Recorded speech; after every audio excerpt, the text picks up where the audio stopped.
Hello and welcome everyone to the current state of the consulting market. I'm so thrilled to have with us again today, Chad Oakley, who is the CEO of Charles Harris. Charles Harris is one of the leading retained search firms in the United States for searches related to consultants and former consultants. That's just one of their practice areas. I'll let Chad tell you a bit more about it. So excited to hear Chad's perspective. He was with us last year.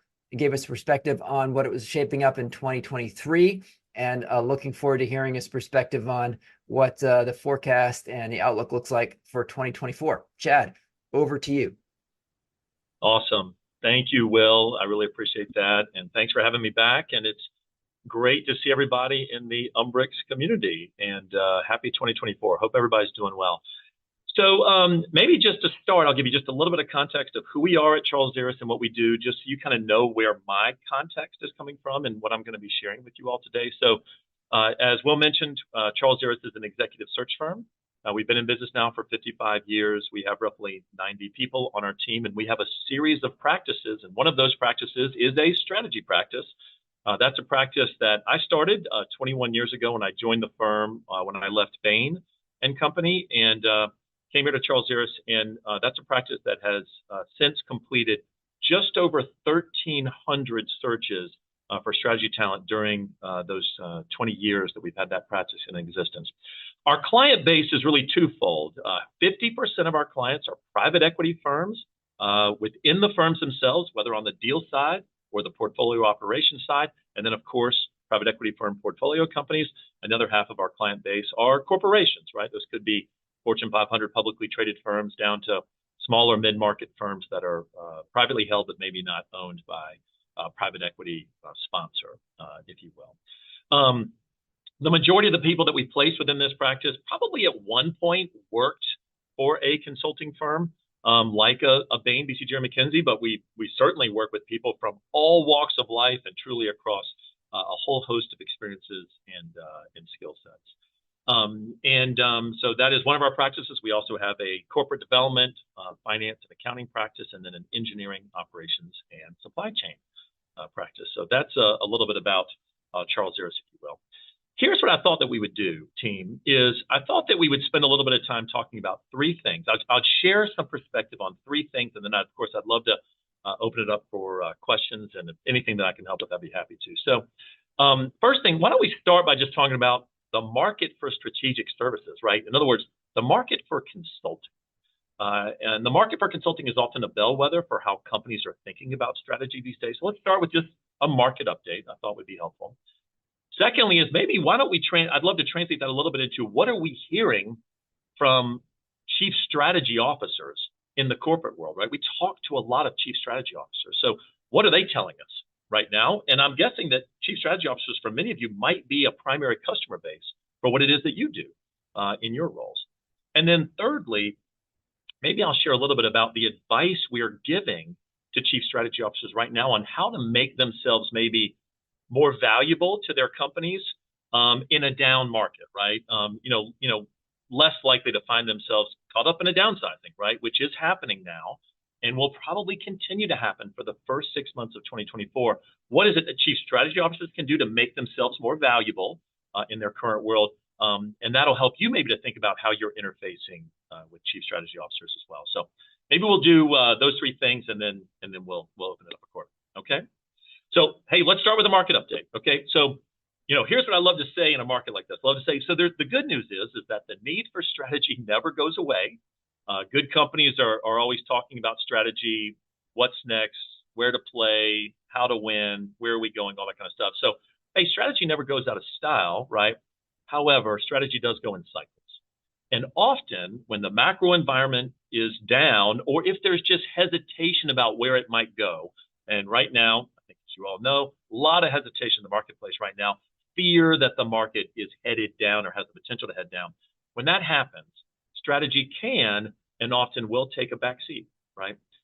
Just like for any other infrastructure or back office line item in a business, right? A strategy group is overhead. At the end of the day, strategy is overhead in many cases. And so when you see a market like this and companies retrench, and companies kind of move back to their core, back to basics, if you will, they will often slow play or in some cases outright stop extraneous initiatives. And that will often impact the work that a strategy team or just a consulting group is doing. I'm also a huge believer, and as I'm sure many of you know, that the best companies double down on new and exciting strategic initiatives during a downturn and tend to way outperform the competition when the market rebounds. I hope that that is the case for the companies that you are supporting. Right? So right now, because of this down macro environment, overall, the market for consulting services in general is down and down significantly. This is probably best evidenced by what is happening with the major consulting firms, right? Which is that in 2023, all the major consulting firms, Bain, BCG, McKinsey, Deloitte, EY, Accenture, etc., were down. They were all down. And they were down relatively significantly. They certainly weren't out. They were down, but they definitely weren't out, right? But revenues were off for those firms. Project counts were off for those firms. And as the year progressed in 2023, it really only got worse, unfortunately. I can assure all of you that the consulting firms are really hoping that right now is the low watermark for them and that demand is only going to increase. But they aren't seeing any significant improvements just yet. There are a lot of people on the beach right now in that world of consulting, much more than they've ever experienced in probably the last five plus years. So it is a tight market right now. So what do consulting firms do in a down market, right? They roll out their recessionary times playbooks. I know that we are not officially in a recession, but it feels like it in their world right now, right? So they're pulling the levers that they know to pull in recessionary times, right? They have lowered bonuses dramatically, in 2023. They lowered profit sharing dramatically in 2023, significantly reduced annual raises. They slowed promotions, right? Many of you might have seen that McKinsey announced 1/3 fewer partner promotions in 2023 relative to 2022. They also, all the firms delayed start dates, right? All of the big three strategy firms, Bain, BCG, and McKinsey, all three of them delayed the start dates for some portion of their class of 2023 to the first half of this year, 2024, right? And they all reduced the size of their incoming classes of new hires, right? Many of you might probably saw in the Wall Street Journal this week, there was an article that 2023 was not the best year to graduate from college or business school. Harvard's MBA class of 2023 still has 20% of their graduates without a full-time job, which is a really high number in that world, right? So the white-collar world is challenging right now in many regards. However, while the market is down, it certainly isn't out. For starters, McKinsey said they promoted, 1/3 fewer. Well, that still means that they promoted 2/3. That's what they did the year before, which isn't all that bad, right? And while the strategy firms are certainly managing people out at a slightly more aggressive pace than they have done in the past 5 to 10 years, those rates aren't anywhere near what we saw in 2009 during the Great Recession. In 2009, during the Great Recession, our phones rang off the hook from people who had been let go from a consulting firm, right? And so, this means that there are definitely more consultants on the beach right now relative to normal times. And it means that consulting firms are overstaffing their current project without question, right? There's probably a lot of, hey, buy one project team and we'll give you a second for free type of thing, maybe like a consulting BOGO, so to speak, right? So, hey, there's a lot of that going on because the consulting firms are doing everything they can to keep their people busy, but they aren't going through layoffs. They're not going through major layoffs at all. And that's a pretty positive sign, right? So I think the consulting firms are banking on the fact that 2024, we're going to start to see a solid rebound for services. I don't think we're going to see that in the next 3 to 6 months. I think we're going to have to get through the first couple of quarters in 2024 before we really start to see that rebound, but they do believe that it's coming. And I do believe that it probably doesn't get a whole lot worse than right now. So for those of you on this call that are maybe finding some opportunities for yourselves or you're keeping yourself busy, way to go, right? You're probably in a pretty good spot. And for those of you who aren't, keep a positive attitude because I do believe that things will continue to improve as the balance of 2024 continues to move forward. So our first topic, where's the consulting market? Bottom line, pretty straightforward. The market for consultants right now is way down relative to years past. We haven't seen the change in the tide just yet. Fingers crossed it happens in the very near future. Okay. All right. Let's pivot to what that kind of means in corporate strategy, and what are we hearing from chief strategy officers in corporations, right?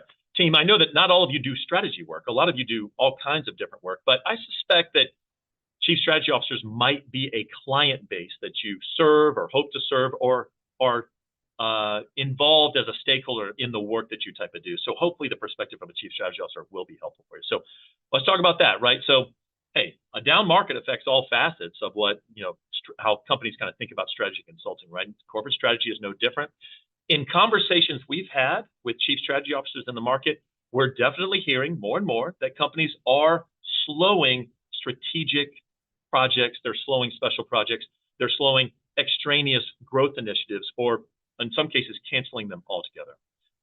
We have also seen an uptick in the number of corporate strategists that have been caught up in a layoff, or frankly, are nervous that perhaps a layoff is coming and that their job might be on the line. So they want to get on our radar screen, right, to position themselves in a worst case scenario. I will say this, there is one bright spot for independent consultings, like I think many of you serve in that capacity, right? And that is that we're hearing from a ton of chief strategy officers that they're overwhelmed with work right now because they're not able to build out their teams in the way that they would like, or they're not able to go out and engage big consulting projects because they simply don't have the budget, and therefore they're doing all of that heavy lifting themselves. So what this may very well allow for is some contract support, right?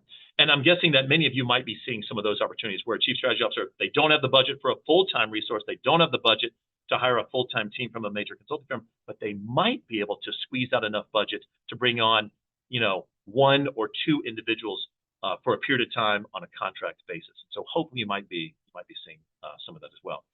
So if I think about our second topic, which is what are we seeing in corporate? In corporate, we're seeing fewer opportunities as well, but those chief strategy officers still have many of the same tasks, and so their hands are full. If you can connect with those individuals and see if you can be a contract solution for them, that's probably not a bad approach, if you will. Let me also mention this and think about different types of companies, right? So think about Fortune 500 organizations. We have found over the 55 years we've been in business, right, that Fortune 500 companies, when they retrench harder. Okay, so the word comes down, we're not going to spend any money, every penny is a prisoner type of thing, and it's harder for those organizations to kind of pivot in those situations relative to a private equity backed company. Private equity firms, they're on a timetable. They've got to win. They've got to win in the next 3 to 5 years. They tend to have a little bit more flexibility, and they also tend to be more willing to spend money when they know it will help them to make money. So for those of you who have not really kind of pursued that private equity angle, I will encourage you to do that. And maybe, Will, if we want, we could talk about how you can connect with those individuals and things like that towards the end. But before we do something like that, maybe I'll get to my third topic, which was, what are we saying to chief strategy officers right now? So as I mentioned before, we talk to a lot of strategy officers.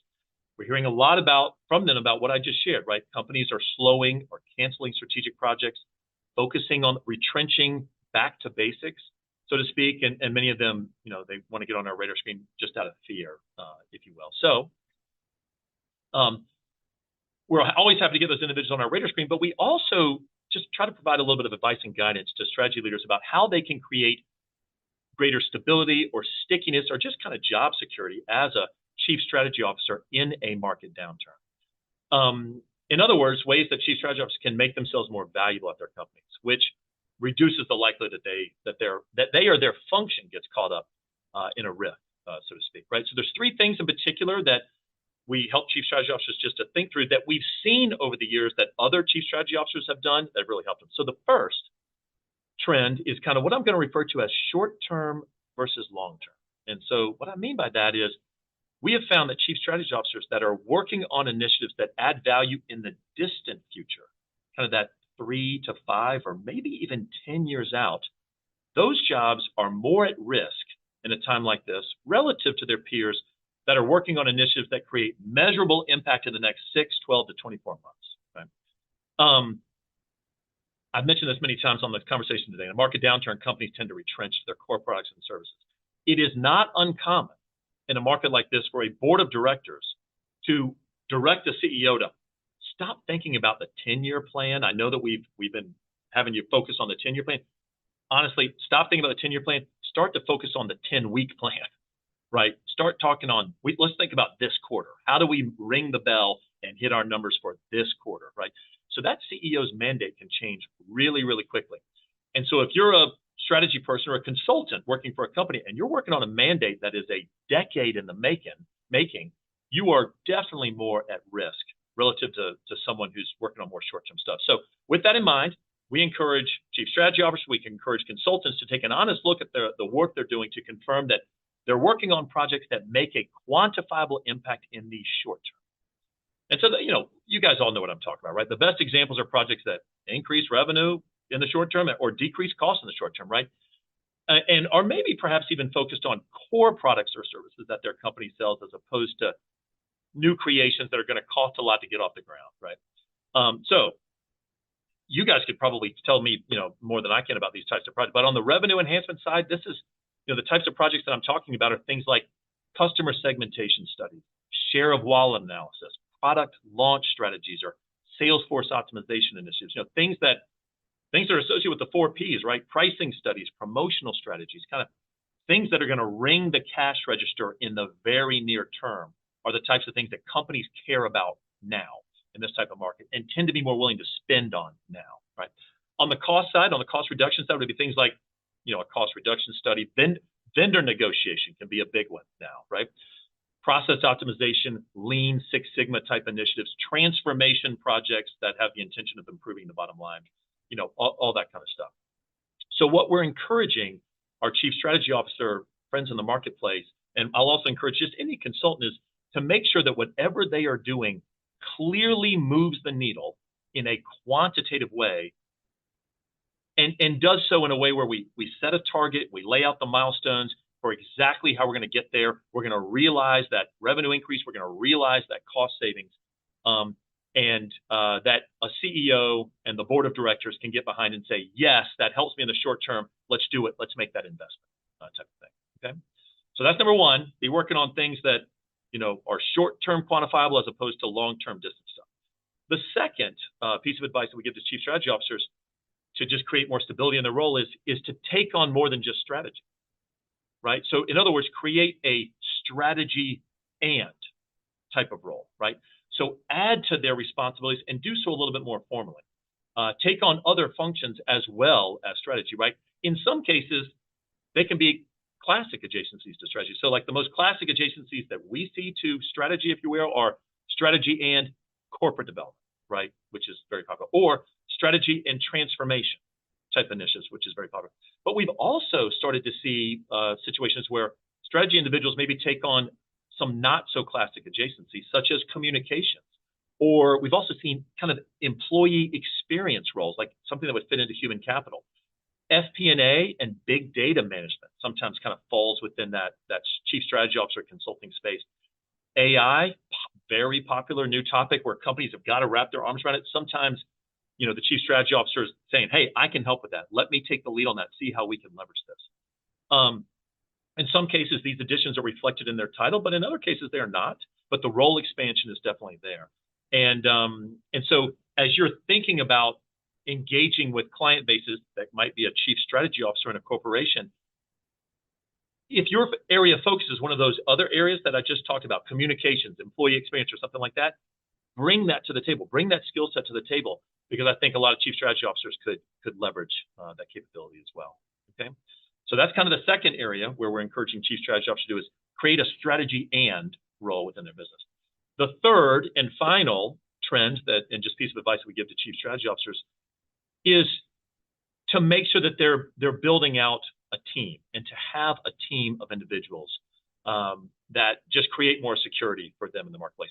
Now, this is hard in a down market, right? We know how hard that is in a down market, but if they can leverage a team, it tends to make their world a lot more stable, right? So when a chief strategy officer has a team, and that team, by the way, can absolutely be contractors, 100% can be contractors. It doesn't have to be full-time individuals as well. But when you've got that team, the strategic messaging proliferates throughout the company faster. You've got more players on the field, if you will, so to speak, and more people singing the praises of the strategic efforts. So the word simply spreads faster throughout the company, is more likely to become a part of the fabric of the organization. Secondly, strategy people and consultants tend to be pretty darn smart, and they tend to have a broad skill set that can find ways to add a lot of value, even if they're not working on classic strategic initiatives, right? I mean, at Charles Harris, I've never heard an executive say, that consulting toolkit just doesn't add value around here. Nobody ever says that, right? They always say the opposite, which is, man, if I could just get more of these analytically minded, hardworking strategists who can tell a compelling story, I would take over the world, right? So if a chief strategy officer has a team, odds are they're finding ways of adding value throughout the organization, which tends to make the strategy function and the consulting function stickier in a company. In fact, I will say this. We have a ton of chief strategy officers tell us that part of their stickiness and their stability in their companies is because they become known as an individual who brings rock star talent to the company. And that rock star talent goes on to do great things. In other words, they are a feeder. The strategy group, the internal consulting group, becomes a feeder of future stars in the business, right? And so chief strategy officers are always thinking about that. Who's my next star that I can seed into the business for next steps, if you will. So to recap on that third piece, right, the ways that chief strategy officers can improve their job security in down market would be to make sure their efforts successfully move the needle in the short term as opposed to the long term, and then add to their job scope by taking on additional functional responsibilities. Okay. All right, team. That's what we got. Will, so I'm going to pause for a second because I know we've been going on for a little bit, and I want to make sure that I'm answering questions, that kind of stuff. But that's kind of what we're seeing in the marketplace. Hopefully, there's something in there that's helpful for folks. Fantastic. Great overview, Chad. First question comes from Dina. A couple of people had similar questions. Talk to us about any sort of segmentation you can provide of, are there any bright spots or either by industry or by functional area where you do see some activity, where if people perhaps, some people on this call are multi-talented, do several types of things. When you're going to the market right now, are there some functional areas that you should highlight? Yeah, great question. Yes, the short answer is yes. We are seeing more opportunity in industrials, okay? And I think there's a couple of drivers of this, right? Number one, there is a significant onshoring movement for industrial manufacturing in the United States. Many of you will know that we went through an offshoring phase where manufacturing just simply wasn't done in the U.S. For a significant period of time. A lot of stuff got moved out outside the country. That has actually reversed. And so a lot of companies are now doing heavy manufacturing in the United States. And within the world of strategy, within our strategy practice, where we've seen the most growth and the most, where we've maintained the most is in the industrial space, right? So that's definitely one space that we've definitely seen more opportunity. And there is no question that industrial companies that are doing more manufacturing internally, it just creates more opportunities for them, and they need more support in that regard. So industrial would certainly be one. And I would also say that the area, if you kind of went to the opposite side, we've probably seen more of a slowdown in our consumer packaged goods space and our retail space. So, when we feel like a market downturn is often caused by a lack of consumer spending, right? Consumers have historically driven the U.S. economy, historically. And so if we have fears that consumer spending is going to reduce itself, who's that going to hit the hardest? That's going to hit retailers, and that's going to hit consumer packaged goods, consumer-focused organizations. So we're seeing less opportunity in those two spaces. The one other thing that I want to mention, as I mentioned before, private equity continues to be a hot and heavy market. Deal flow is way down. Okay, deal flow is way down. 2022 was the largest year of merger and acquisition deals in private equity in the history of that industry. And 2023, right, last year was one of the lowest amounts of deal volume that the private equity market has seen because, of course, the Fed raised rates and money became a lot more expensive. Valuations came down, and so sellers were not as willing to sell their companies. However, if I'm a private equity firm, I still own a portfolio of companies. I might be doing less acquisitions, but I've got to make sure that my existing portfolio is reaching its full potential. So we continue to see, private equity firms reach out to us and say, hey, I need a new X for this portfolio company because that function within that portfolio company is not reaching its full potential. And so if I can't stress this enough, if you're not engaging with this private equity world, I will encourage you to do so. They are always looking for ways to add value to their portfolio companies, and they will spend money when larger publicly traded companies will not. Okay? We've had a few questions, Chad, about artificial intelligence. So it's a sort of a two-part question. Number one, what are you hearing in terms of the potential impact on consulting in general from AI? And part two is, what sorts of AI-related projects or roles are you seeing? Yeah, great question. You all should know that we do not specialize in AI, nor are we having any of our clients say, hey, can you help us understand AI? Okay. So it's possible that they're going to other organizations or search firms that maybe specialize in AI, but AI is so new. I really don't think there's a ton of organizations out there that are dedicated to that space. And we work with so many different private equity firms and corporations that my guess is we would be hearing more about it. Frankly, I think AI is just still so new that companies are still trying to figure out, all right, how do we really use this? What can we really do with it? How can it really, I think everyone knows it's going to be big, but they haven't really figured out exactly how big or exactly how best to leverage the technology. And so we're not seeing it. It's not being talked about in our conversations. And I'll be interested to see if that's different a year from now. But right now, it's not a huge part of conversations that we're having right now. Will, I'm sorry, you had a two-part question. One was on AI. What was the first part? I'm so sorry.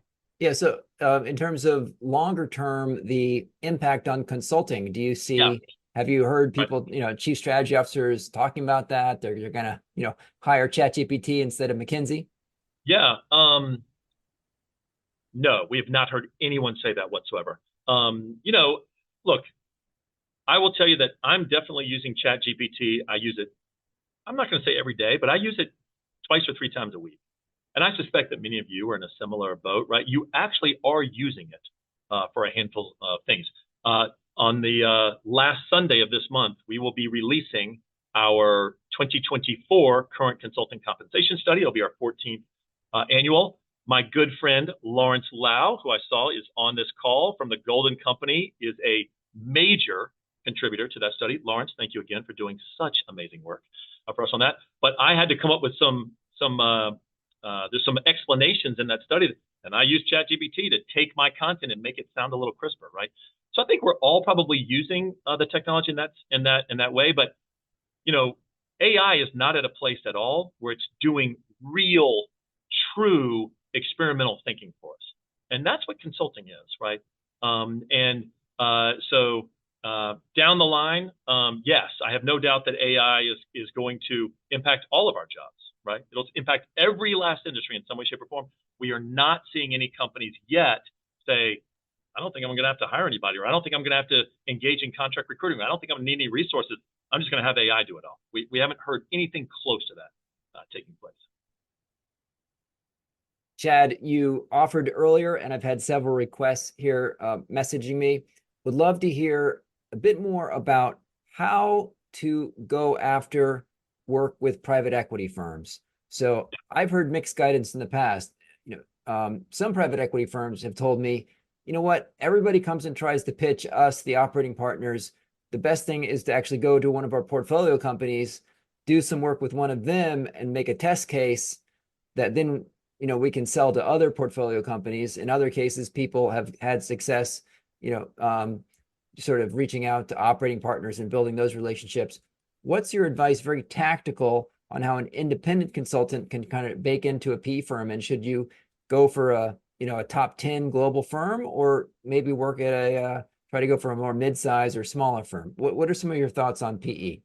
Yeah, it's a great question. And so, team, the good news, and maybe even the bad news as well, is there's no perfect answer to this because every firm operates a little bit differently. Okay, so We, in the last 5 years, we just literally built this deck because it's now 2024, but in the last 5 years, we have completed searches for 100 and I think it was 45 private equity firms from every size, from the very largest firms, from the KKRs and the Bain and Company, down to mid-sized firms and everything in between. And we have absolutely learned that every firm works a little bit different. So, but let me tell you what your options are.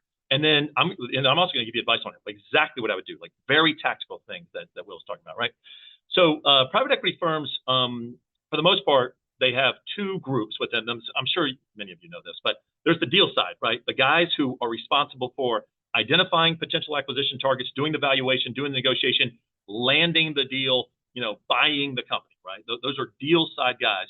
And then most private equity firms, not all, but most private equity firms will also have a sister group to the deal side, which is portfolio operations. That's a team of individuals who don't really have a lot of responsibility or any responsibility for getting a deal done. But once the private equity firm owns that company, their job is to make sure that that portfolio company has the right people in the right seats.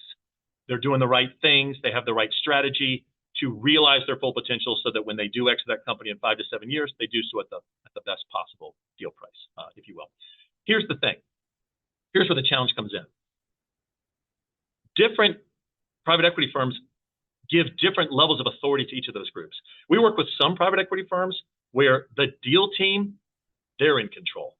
They might have a portfolio operations group, but the portfolio operations group is not calling the shots. The deal team calls the shots 100%. Portfolio operations team is really just to execute what the deal team tells them to do.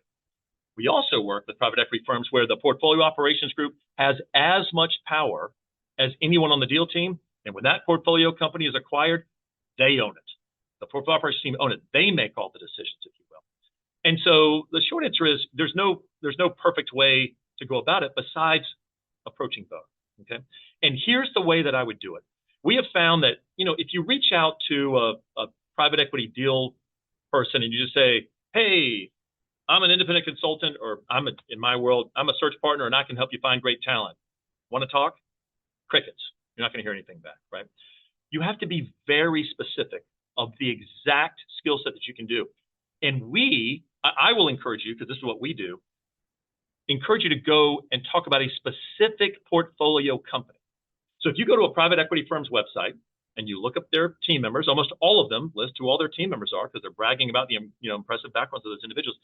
Those profiles will often tell you which portfolio companies that individual has been a part of, serves on the board of, or was part of the deal team or something along those lines. I will encourage you to reach out to that individual with something that, and think about what your competency is, what your spike is, what's the service that you want to provide.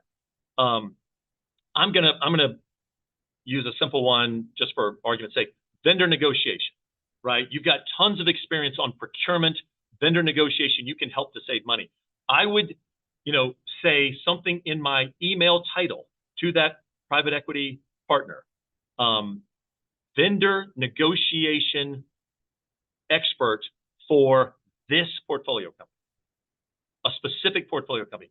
You're much more likely to get that private equity person to open that up and say, all right, what is this? They're talking about one of my portfolio companies, right?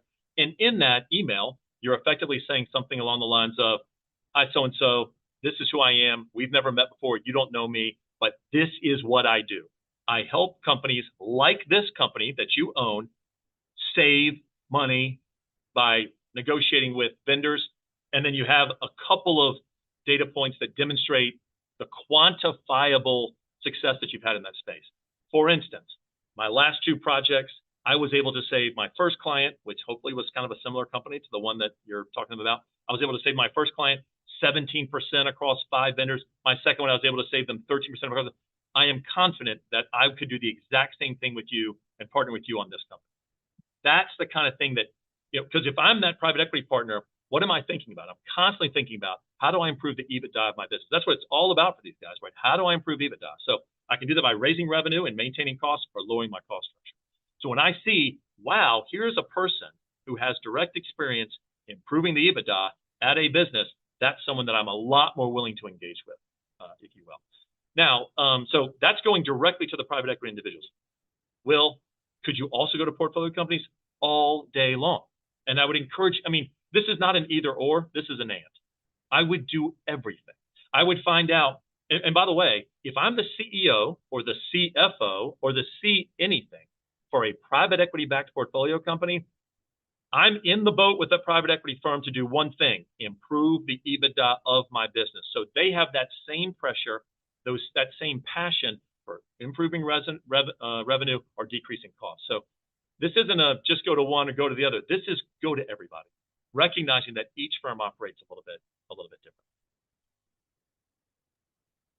Chad, your firm is a bit of a bellwether for, particularly the strategy practice, for the market for people with consulting background. In addition to consulting revenue, tell us a little bit about what you're seeing for the job market for people like us who have, spent time at a consulting firm. Perhaps some people on this call might be thinking about looking for a full-time role at some point. Last year, you shared some numbers on how many searches you had active and so forth. What's your, give us a perspective on the current job market for full-time roles. Yeah, great question. I can't remember exactly what the number would have been last year, but our high water mark in 2022, let me give you a couple of stats we have. Last year, 2022, we completed 255 searches. That's not all strategy. That's across different practices. Our strategy practice probably had 70 completed searches in that regard. Also just talk about active searches. So our high watermark as an organization in 2022 was 155 searches. At one point in 2022, we had 155 searches. We are staffed to maybe handle about 120. So you can imagine what was going on at here. We were chickens with our head cut off. We were running around like crazy. Today, we're at 112. So our high watermark was 155. Today, we're at 112 today. So the market, like I said, the market is down, but the market is not out. We've been in business for 55 years. Our record year, best year in our company's history was 2022. Okay. Last year was our second best year. Okay. So last year was down, but not that bad. Right. And so that's kind of where the good news is. There's still definitely opportunity out there in the marketplace. Now, let's talk for a second about if you're looking for more of a full-time, if you want to pivot from being a contract consultant into a full-time role, let's talk about that for a second and what I'll encourage you to do. In 2022, the greatest market for talent, the best candidate market in the history of the United States, probably literally in the history, the market was so tight. Generalist skill sets win every day. Win every day, right? The Swiss Army knife wins in a booming market. Right? Because companies are saying, we just need talent. They can do a little bit of everything. Get them in here. We'll find a way for them to add value. They'll find a way to add value. However, in a down market, which is the market we're experiencing now, the generalist skill set is not as attractive. Right? Companies now don't call us and say, just find me a really smart general athlete and we'll make it work. They call me now and they say, Chad, I have a need. I need someone who has these 7 competencies. They've done these 7 things, and I really don't want to compromise on it. Okay? And so what I'll encourage you to do is think about what are your spikes, right? And again, making sure that those spikes that you bring to the table will add value to that organization in the near term, not in the distant long term, right? You want to be able to say to a hiring authority, I can help you move the needle in the next 6 months, not the next 6 years. And so think about the spikes, right? Maybe I mentioned my example before. Maybe you've done a bunch of procurement studies for organizations or vendor negotiations, things like that. That's a spike of yours. Call that out. And by the way, most of us, if we're really honest with ourselves, most of us have maybe 2 true spikes that we can bring to an organization. So don't fall into the trap of saying, pick a card, any card, I can help you, right? Kind of say, look, these are the 2 areas where I can really make a difference for you in the near term. Chad, I know your firm is primarily focused on North America. For folks in Europe, Asia, rest of world, I know that you do also have partner firms. And what's your perspective? What can you offer about anything that is different in other geographies from what you said about the United States? Yeah, so I'll actually have a lot more context on this in March. I'm going to Barcelona to meet with all the heads of sister firm. So Charles Harris is the U.S. representative for an international coalition of search firms that goes by the name of Inner Search. We have sister search firms in 50 countries. But the sense I get right now, Will, is that the global market is down. I mean, there's no one part one part region of the world. There might, of course, there's always bright spots, but there's no region in the world right now that is really humming. And so I think the market overall for full-time roles is down in the global market. But again, the part that I'm most nervous about, what I'm saying is I am concerned that it sounds more negative than I think it really is, right? So there is stuff happening out there. Like I said, we had our second best year ever last year. So there's definitely still hiring that's taking place. But I do believe the first 6 months of this year, it's going to be a little bit bumpy.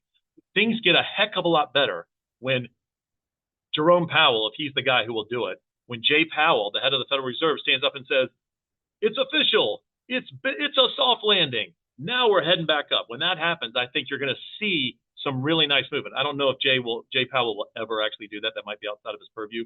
But we need somebody like that to stand up and say, good news, everybody. It's only good. It's only going up from here. When that happens, I think things are good. Until that happens, I think we're going to be still bumping along this road, kind of slow and steady, so to speak. But so this is a frog kissing game right now. This is a roll up your sleeves, kiss the frogs. Whether you want to be contract or whether you want to go full time, you got to put in more activity to get the productivity that you're looking for. But if you do it, there's opportunities out there. We had a question here about from Mark on how many years of independent consulting is too many to be considered for a full-time role, and maybe broadening that just a little bit. For someone who's done independent consulting for 1, 2, 5, 8 years, and is now ready to say, okay, I'm actually ready for a full-time role. I miss having colleagues. What would your tips be on how to position yourself well and how to articulate what you've been doing to best position yourself for a full-time role? Yeah, no, it's a great question. I don't think there's any amount of time that would prevent someone from being a viable candidate from a full-time role, right? I suppose there is some truth in the fact that the longer you've been independent, there's going to be more questions about, hey, are you really serious about this, right? I mean, you've been doing this independent thing for a long time, right? Is this really what you want to do? So there's always going to be some of those questions, but I think those are all overcomable. Here's the thing that you have to demonstrate, right? The number one fear that we hear from our clients that are looking to hire full-time talent, if we're ever talking with them about a contract person or someone who's been independent for a period of time, the number one question without any hesitation is, what's been their utilization? Like, is this a hardworking person, or are they independent because they don't actually want to work that hard? They're not all in, and maybe they do a project here or there. But hey, look, this is a really important role for me, Chad. I got to have a superstar that's in it to win it, that's going to give 110%. I got to make sure that this person is that. And so if you're applying for a full-time role, you really need to just have a good story of, this is what I've done. Let me lay out these projects. And oh, by the way, making sure that you've got individuals, clients that you serve that are more than happy to hop on the phone and say, let me tell you how awesome this person was. Let me tell you how they made a difference for us, right? That, if you can do that, your story gets really good really quickly. Also, team, by the way, the truth always wins. I don't think there's anything wrong with a contract person saying, Chad, I loved being a contract person. I got to work across a whole host of different companies. I got to do all kinds of different things. The market was booming. Rates were great. It was an awesome lifestyle. I kept myself super busy. I learned a ton. I contributed a ton. It was terrific. Well, the market's changed, Chad, right? I don't have that same degree of flexibility anymore because people aren't engaging contract recruiters at the same pace. I need to move to a full-time role, and I'm 100% committed to doing that. That's a fine story. There's nothing wrong with that. If that's the truth, great, own it. Nothing wrong with that at all, right? We should all be so lucky that we're good enough at what we do that we can go contract, right? I mean, a lot of that, people would just be jealous of that. So I think it's a good story. I think it works. Own it. That's your story. Just own it. Chad, you and your team look at a lot of resumes, a lot of LinkedIn profiles. Talk to us in terms of what people can do, some maybe common mistakes you see, or some ways to optimize in terms of all of the collateral. So your LinkedIn, your resume, samples of work, references, a project list, other things that you think are compelling, a personal website, your company's website, having a blog or a podcast. What are some things that really stand out when you're showing candidates to your clients? Yeah, no, that's a great question. So the number one mistake that we see on resumes, if you will, is when an individual lists all their roles and responsibilities and no quantifiable accomplishments.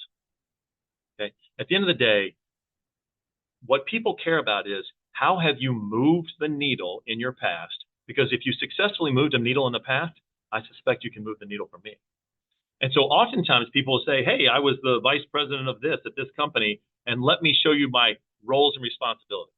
And those roles and responsibilities talk about what they did, but they don't talk about what the success was. So we say to people all the time, a good resume is one that includes a lot of numbers. A lot of numbers on it. Increased revenue by this, decreased cost by this, improved cycle time by this, whatever, right, reduced inventory holding costs, whatever it is, right? Things where you can actually speak to something that is measurable. That's the thing. And I will encourage you to do the same thing on your LinkedIn profile, because it's much more likely that someone's going to see your LinkedIn profile as opposed to your resume.